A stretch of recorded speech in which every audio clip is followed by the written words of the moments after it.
Conversation about you growing up in first Brooklyn, but then Baltimore, and playing against much older, much bigger guys, and that mentality that you have to fight it when you got Pirtle or Zubats or whatever these big guys are. Is that a similar mindset? It is. We didn't have 7-footers in my neighborhood when we was coming up, so it's a little but like a 17-year-old when you were 10. A little different, man. Yeah. A little different. But playing against those guys, man, it's a lot. It's a lot of work. You gotta be smarter on what you do on your schemes and how you defend that and how you play that. You can't play it the same way every time down the court. So you got to try to use your smarts against 7-footers like that. Melo, we've to take kind of a bigger picture question. This team has been seemingly fighting uphill in games, fighting uphill all season, trying to capture like the right feeling, the right vibe.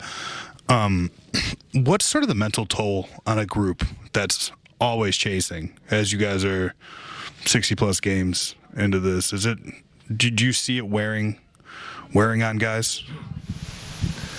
No, especially not when we out there playing. I mean, you might see it because you on the outside looking in, and you probably see the game a little different than we may see the game. But as far as the wear and tear of always trying to come back and chasing the lead, and I don't see that.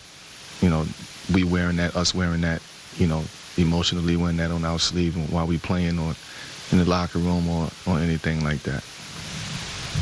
Melo, I asked Pop about you earlier in the year, considering your entire playing career. He's been on the sidelines, and in the most glowing of terms, he said he's been a pain in the ass in all the teams you've been on to deal with. Tonight, move yourself from the result of the loss. Just your thoughts on Greg Popovich's coaching career, and when you think about him, what stands out in his coaching methods? Well, one of the greatest. Let's just start with that. Someone who's studied the game, know the game, implemented a system that he wanted to, a style of play that he wanted to play from the very day that he stepped foot into the NBA.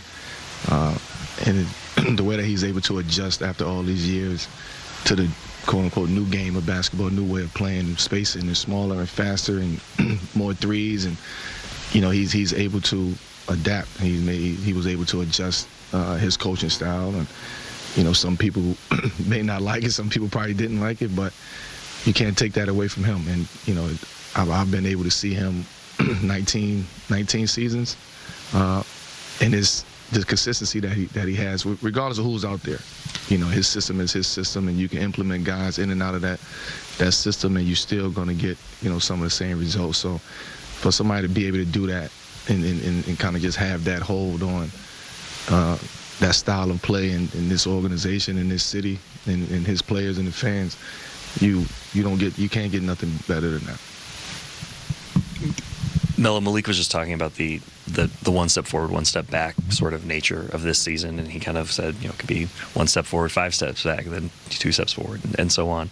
When you're coming off of a night like you had against the Warriors, and obviously such a high for LeBron, and you've been looking for momentum and things to build on, what was the experience like today of just getting the news that LeBron was going to miss a game, and then you kind of go through the game? Did it just feel like kind of a continuation of the way this season has been?